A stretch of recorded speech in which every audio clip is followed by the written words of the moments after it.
हृदय की बात कह रहा हूं। आज हाथ जोड़ के प्यार से, शासन से, हर तरह से आपको भगवान प्रेरित करके निकाल रहे हैं। इस दलदल से निकल चलो। आपको अगर दलदल ही प्रिय है प्रपंच का, तो देख लेना एक समय आएगा कोई समझाने वाला नहीं होगा और तुम्हारी समझ नहीं होगी और तुम्हारा जीवन बहुत दूर प्रभु से होगा। विश्वास करो हमारी बात को। अभी अवसर है, निकल चलो। अभी तुम्हें हरि गुरु की बातें अच्छी नहीं लगती, अभी तुम्हें हरि गुरु का प्यार नहीं समझ में आ रहा, तुम्हें ऐसा लगता है कोई हमारे शरीर का प्यार करे तो वो हमारा प्यारा, इंद्रियों का दुलार करे सो हमारा प्यारा, हमारे मन के अनुकूल चलने वाला मिले, तो सच्ची मानिए सारी बातें हरि से पूर्ण होती है। अगर कोई तुम्हें प्यार करता है, हाँ, तो नाटक करता है प्यार का, वो तुम्हारा शोषण करना चाहता है इसलिए प्यार करता है। कौन ऐसा हृदय वाला है जो अपने को न्यौछावर करके तुम्हें प्यार करे? वो केवल हरि और हरि गुणगान में मस्त भगवत अनुरागी, दूसरा नहीं। तुम तुम्हार सेवक असुरारी, स्वार्थ रहित जग जुग उपकारी। ये समझ में नहीं आता। प्यार का मतलब समझा जाता है वासनाओं का खेल हो तो प्यार, मनोरंजन हो तो प्यार।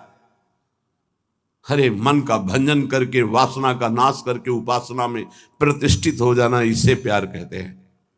जो अविनाशी प्रकृति से भोग कर सुखी होना चाहता है, कभी नहीं हो सकता है। शब्द याद कर लो। खाते खाते दांत टूट जाएंगे, देखते देखते आंख फूट जाएगी, शरीर नष्ट हो जाएगा, पर वासनाएं ज्यों की त्यों रहेंगी और बढ़ती चली जाएंगी। ये जो जलन होती है, यही भस्म करती वासनाओं को। सच्चे उपासना के मार्ग में चलने वाले जलन की परवाह नहीं करते, कष्ट की परवाह नहीं करते, वही उस परम पद के अधिकारी होते हैं। कल एक ने प्रश्न किया कि ऐसा कोई मार्ग बताइए जिसमें कोई कष्ट न हो, भगवत प्राप्ति हो जाए। घर बैठ जाओ। ऐसा सृष्टि में लौकिक मार्ग नहीं है तो अलौकिक मार्ग की क्या बात। अगर आपको 500 रुपये चाहिए तो लेबरी करनी पड़ेगी, 8 घंटे मजदूर बनना पड़ेगा और ठेकेदार की बातें सुननी पड़ेगी। कोई भी कार्य करो आप, क्या सहज है, क्या सुखपूर्वक है, लेकिन आप लक्ष्य जब धन रखते हैं तो बड़े से बड़े कष्ट और कटु वचन को सहते हैं। आप जब दुख से निकलने के लिए लक्ष्य बना लिया भगवत प्राप्ति, तो फिर ये मनोरंजन कैसा, यही समझ में नहीं आता। एक आदमी प्यासा होता है, पानी पिला दे, कभी अगर वो दोबारा दिखाई देता है तो नेत्र नम हो जाते हैं कि एक दिन की प्यास इसने बुझाई थी। जन्म जन्म की प्यास बुझाने के लिए नाम मिला, मंत्र मिला, उपासना मिली, उसका कोई महत्व नहीं।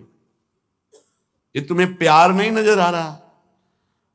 जो कभी संभाषण नहीं करते थे, देखते नहीं थे, वे तुम्हें अंतर और बाहर दोनों से देख रहे, तुमसे संभाषण कर रहे हैं। ये तुम्हें प्यार नहीं समझ में आ रहा। हमारी तो यही समझ में नहीं आ रहा कि उपासक का लक्ष्य क्या है। अगर लक्ष्य नहीं है तो तुम्हें कोई भी बदल नहीं सकता, और लक्ष्य है तो तुम्हें कोई बदल नहीं सकता। दोनों बातें समझ लो। लक्ष्य नहीं है तो तुम्हें परमार्थी कोई नहीं बना सकता, और लक्ष्य है तो तुमको कोई स्वार्थी नहीं बना सकता। चाहे जितना कुसंग हो जाए, तुम्हारा परिवर्तन नहीं हो सकता, क्योंकि तुम्हारा लक्ष्य है हरि गुरु को प्राप्त करना। उपासक समझिए, एक एक कदम तुमको प्यार मिलता चला जा रहा है। जानते हो, केवल पेट भरने के लिए, शरीर में वस्त्र पहनने के लिए और वास के लिए पूरा जीवन मेहनत करते हैं लोग, तब वो प्राप्त होता है। तुम्हें आदर के साथ ये सब बिना किसी प्रयास के मिल रहा है। किस लिए? तुम भगवान के हो, प्रियालाल के हो। इस बात की तुम्हें इज्जत रखनी है कि तुम प्रभु के दास हो, उसी की सब सुविधा है। अगर दासत्व विषयों का रखोगे तो छल कर रहे हो हमारे प्रभु के साथ। ये छल तुम्हारे हृदय को ताप पहुंचा देगा, ऐसा ताप जो कहीं शांति नहीं मिलेगी। समझ में नहीं आता। मेरे प्रभु उतरते चले जाते हैं, झुकते चले जाते हैं आपको उठाने के लिए। आप ऐंठते चले जाते हैं कि आप कुछ हैं, भोगना पड़ेगा आपको आगे। शब्द याद कर लीजिए। आगे आपको प्रतिकूलता ऐसे घेरेगी कि फिर कोई बचाने वाला दिखाई नहीं देगा, आप क्लेशित होंगे। इसलिए सावधान हो जाइए, परिस्थिति को सहना सीखिए। सहत सहत बाढ़े भगति गृह तन गुरु हितगार। जो सहनशील है वही महात्मा होता है, जो सहनशील है वही प्रेम रस का अधिकारी बनता है, जो सहनशील है वही प्रियाजू का कृपा पात्र बनता है। प्रियाजू कृपा पे कृपा करती चली जा रही, संसार समुद्र से निकाल करके अपने महल में रखकर अद्भुत सुख दे रही। यहां जानते हो भजन का स्वरूप क्या है? रहना ही भजन हो जाता है। पर रह कहां पा रहे हो? यहां तन यहां रह रहा है मन विषयों में, मन नाना प्रकार की कामनाओं की पूर्ति में। क्या वृंदावन वास हो रहा है? ये वनवास है। वृंदारण्ये चर अचर दृक् पश्य वृंदावन श्री।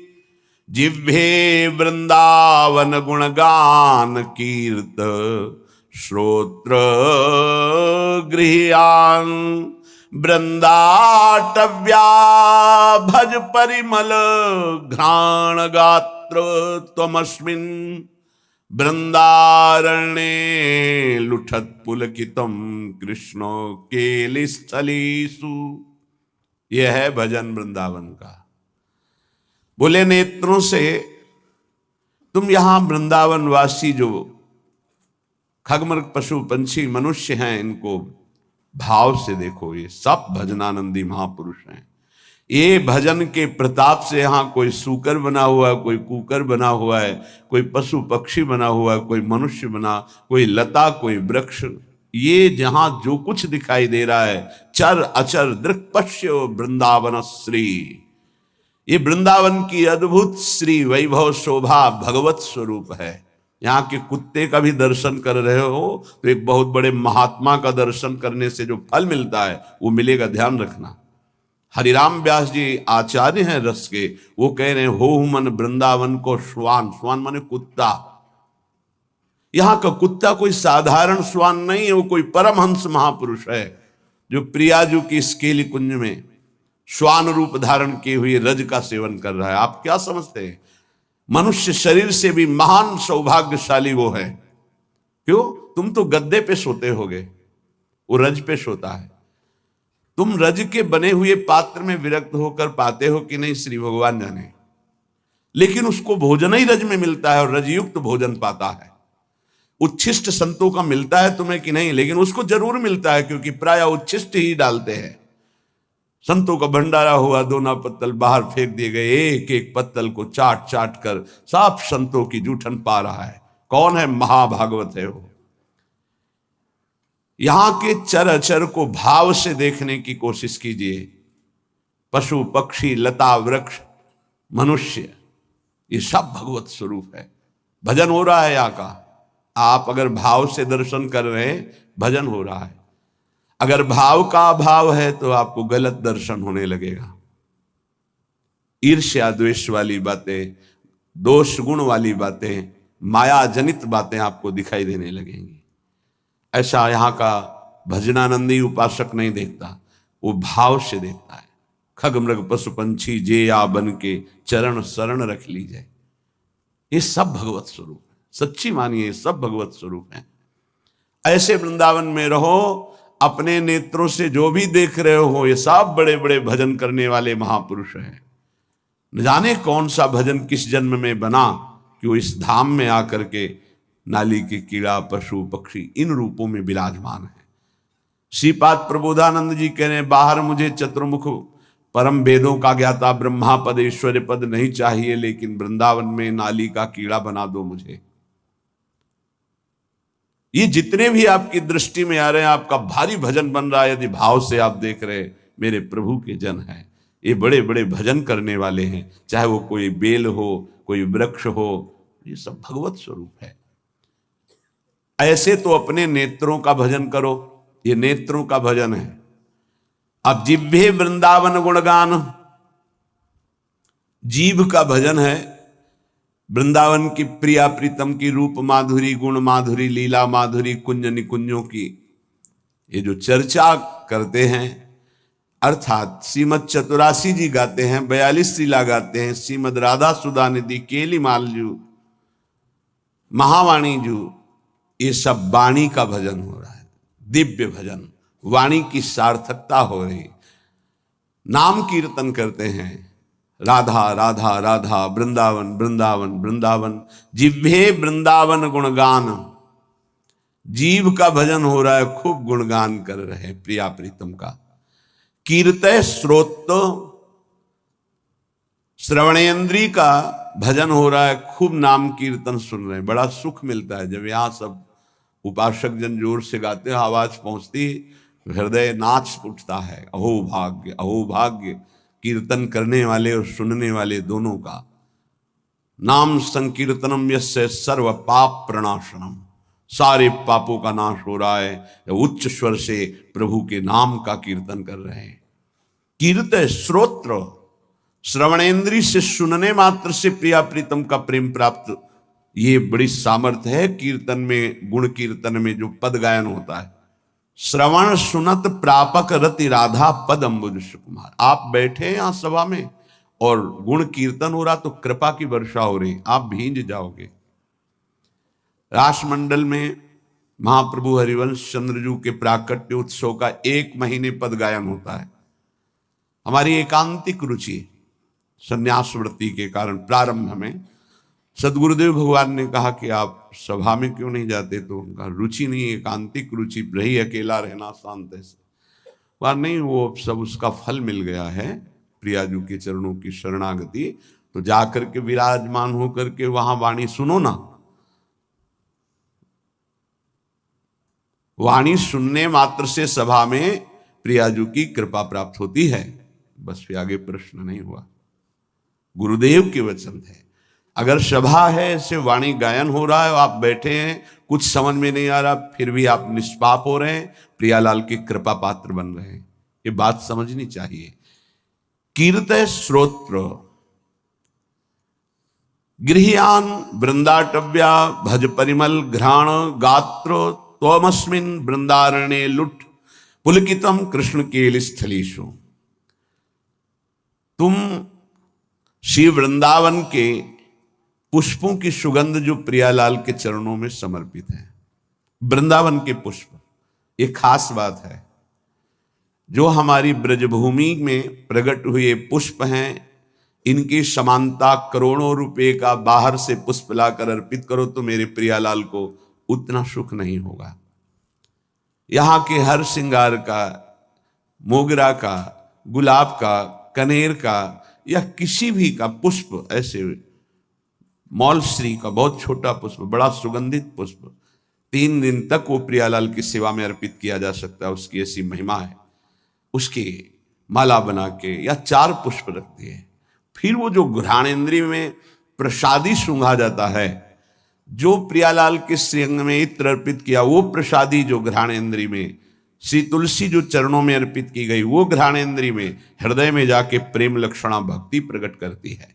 गृह्यान वृंदावन भज परिमल घ्राण, वृंदावन, वृंदावन की सुगंधित वस्तुएं, बड़ी अनन्यता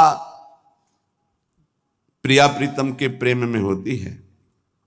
पूज्य श्री पंडित रामकृष्ण बाबा जी महाराज बड़े सिद्ध महापुरुष हुए।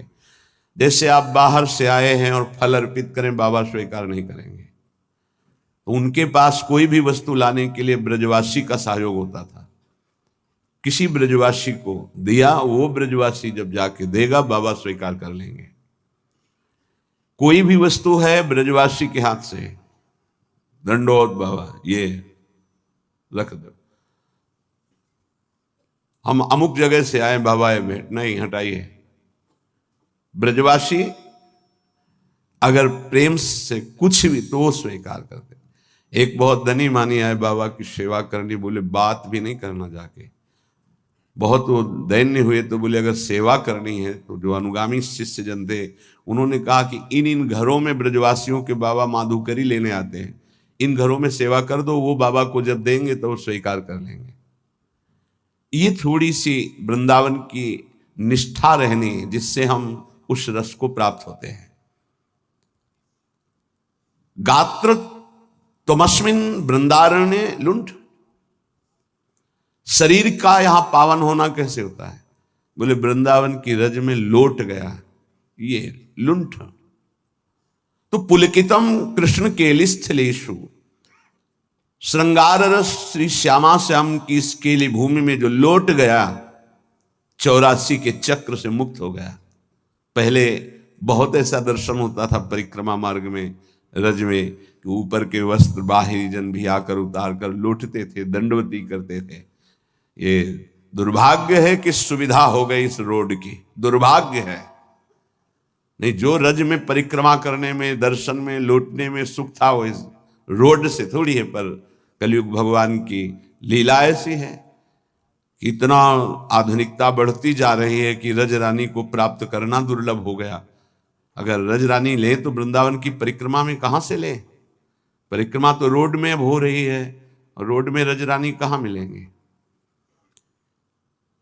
वृंदावन का जो शुद्ध भजन है वो इस रज की अनन्यता से जागृत होता है, वो बुद्धि से नहीं जागृत होता। जो रजोपसेवी जन है उनके हृदय में जुगल जोरी का भाव जागृत होता है। महोज्वल रसोन्मद प्रणय सिंधु निस्यंदनी, महामधुर राधिका रमण खेलना नंदिनी, रसेन समधिष्ठिता भुवन वंद्य वृंदया, चकास्तु हृदय में हरे परम धाम वृंदाटवी। उन्माद रस प्रकट करने वाली ये भूमि वृंदावन है, जो ऐसे यहां रहता है एक एक इंद्री को प्रियालाल में लगा के। महोज्वल रसोन्मद प्रणय सिंधु निस्यंदिनी, महाउज्ज्वल परम निष्काम प्रेम रस का प्रादुर्भाव होता है जो उन्माद प्रकट कर देता है। श्री किशोरी जी के सहित रमण जी महाराज अर्थात राधा रमण जी महाराज अपनी विविध प्रेममयी क्रीड़ाओं के द्वारा उसके हृदय को अद्भुत आनंद प्रदान करते हैं, जो ऐसी रहनी से रहता है। त्रिभुवन वंदनीय हो जाता है जो वृंदावन वासी है। ध्यान दीजिए, त्रिभुवन वंदनीय हो जाता है। कहते हैं कि आप नाम जप करो तो आपकी जिह्वा का रोग ठीक हो जाएगा। हर इंद्री इस समय बीमार है हमारी। नेत्र इंद्री गलत देखना चाहती, श्रवण इंद्री प्रपंच सुनना चाहती, वाक इंद्री प्रपंच की बातें करना चाहती, रस इंद्री सांसारिक भोग भोगना चाहती, जनेन्द्री, हर इंद्री अपवित्र हो गई है। इसको इस रहनी से पावन करो। प्रियालाल को अर्पित किए हुए उच्छिष्ट का सेवन करो, प्रसाद का। नाम वाणी का गुणगान करो, नाम वाणी को सुनो, वृंदावन की रज शरीर में लगी रहे। तो महाउज्ज्वल प्रेम रस इसी से प्रकट होता है। वो त्रिभुवन वंदनीय हो जाता है। वो राधा रमण जी की महामधुर लीलाओं का रसास्वादन करता है। ऐसे परमानंद में समधिष्ठित परम धाम श्री वृंदावन हमें स्वीकार करे, अर्थात हमें आश्रय और वास देकर रहनी प्रदान करे। ऐसी रहनी से हम रहें। जन्मनि जन्मनि वृंदावन भुवि वृंदार केंद्र वंद्यायाम, अपितृण गुल्मक भावे भवतु ममाशा समुल्लसाम। अब तो मेरी एक ही आकांक्षा है। श्रीपाद प्रबोधानंद जी महाराज कहते हैं, जन्मनि जन्मनि वृंदावन भुवि वृंदार केंद्र वंद्यायाम। मैं इस वृंदावन भूमि को प्रणाम करके एक वरदान मांगता हूं कि मैं कभी मुक्त ना हो, बार बार मेरा जन्म हो इसी श्रीधाम वृंदावन में। मनुष्य शरीर के लिए नहीं कहते। अपितृण गुल्मक भावे भवतु ममाशा समुल्लासम। मुझे यहां का तृण बना दिया जाए, गुल्म बना दिया जाए, वृक्ष बना दिया जाए, क्योंकि मनुष्य बनना तो बड़ी दुर्लभ बात है।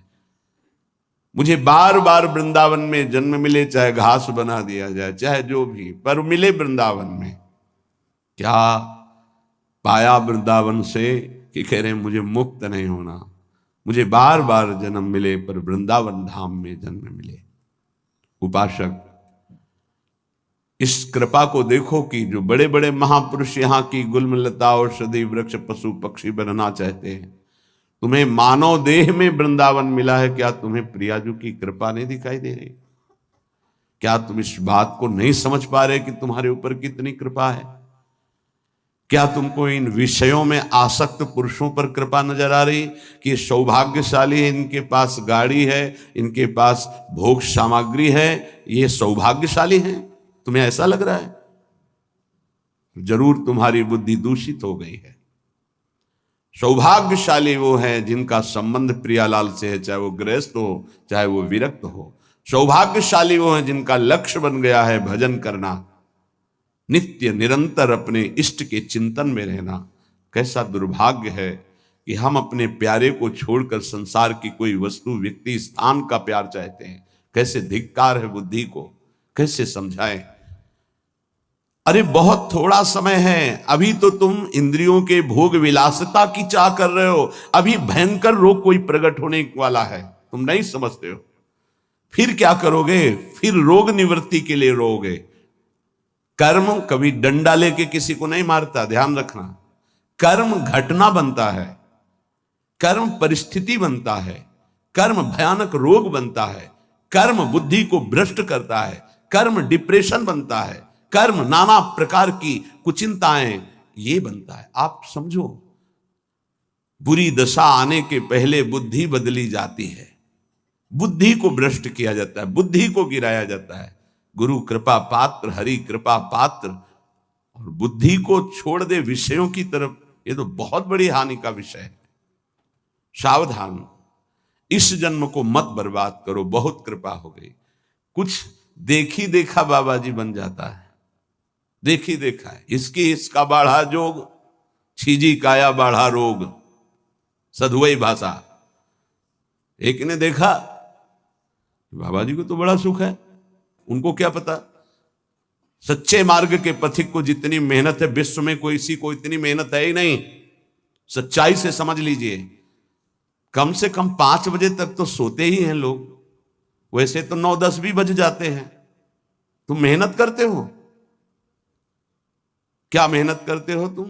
बाहरी शरीर की, और रात रात भर जग करके, दिन दिन भर जग कर अपने मन को मारकर चिदानंद तत्व में लगा रहे। अरे जिस अनंत ब्रह्मांडों के स्वामी को सोचने की भी तुम्हारी सामर्थ्य नहीं कि वो है, वो निरंतर उनके प्यार और दुलार में अपने आप की हर इच्छाओं को भस्म करके, हर परिस्थिति को सह करके आगे बढ़ रहे हैं। तुम्हें क्या पता? किसी भोग को लक्ष्य रख करके संत वेश होना या परमार्थ में चलना, किसी सुविधा को लेकर या किसी पद को लेकर, पक्का समझ लीजिए आपका हृदय जलेगा, आपका शरीर दुखी हो जाएगा, पक्का। यदि लक्ष्य है कि हर कष्ट सहकर श्यामा श्याम की प्राप्ति करेंगे, तो पक्का समझ लीजिए आपका हृदय शीतल हो जाएगा और आपको कोई भी विपत्ति, कष्ट, रोग स्पर्श नहीं कर पाएगा। आएगा, स्पर्श नहीं कर पाएगा। दुख देना तो अलग की बात रही। हरि तज होए विषय अनुरागी, वो अभागी है, आप अभागी नहीं हैं।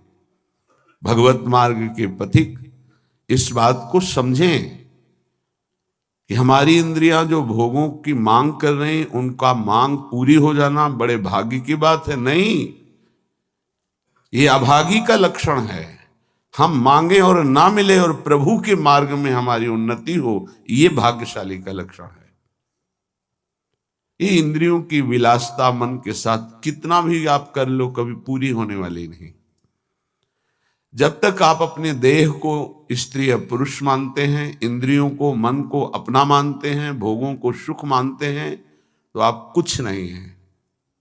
विश्वास कीजिए, कब तक हरि गुरु तुम्हारी इन इंद्रियों को तृप्त करने के लिए मनमानी खिलौने देते रहेंगे। हर तुम्हारी सोच को काल नष्ट कर देगा। इस सोच को यदि अविनाशी बना लोगे तो तुम अविनाशी हो, तुम अविनाशी परम पद के अधिकारी हो जाओगे। बहुत सावधान।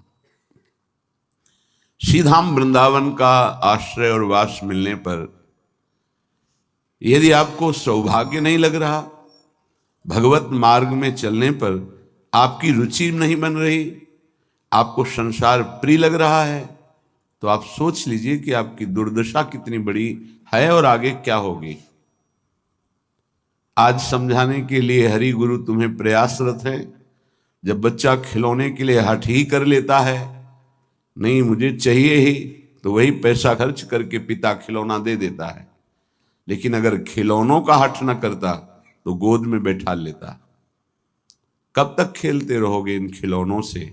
ना ये खिलौने रहेंगे, ना खेलने वाला तुम्हारा शरीर रहेगा। इसलिए सावधान। श्रीपाद प्रबोधानंद जी महाराज कह रहे हैं, वृंदारण्ये चर अचर दृक् पश्य श्री वृंदावनम।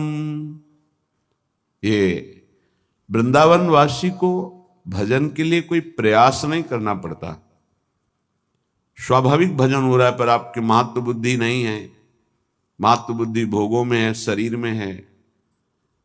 सौभाग्य है कि तुम्हें कोई प्यार ना करे, ये बात हमारी समझ लीजिए, नहीं समझ में आएगी।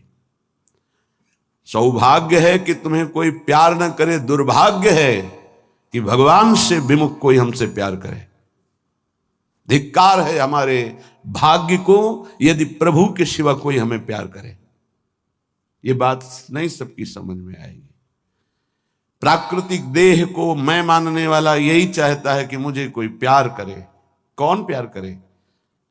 हरि गुरु से बढ़कर कोई अहेतुकी प्यार करने वाला होता है, और वो प्यार कर रहे हैं, तुम्हें प्यार समझ में नहीं आ रहा।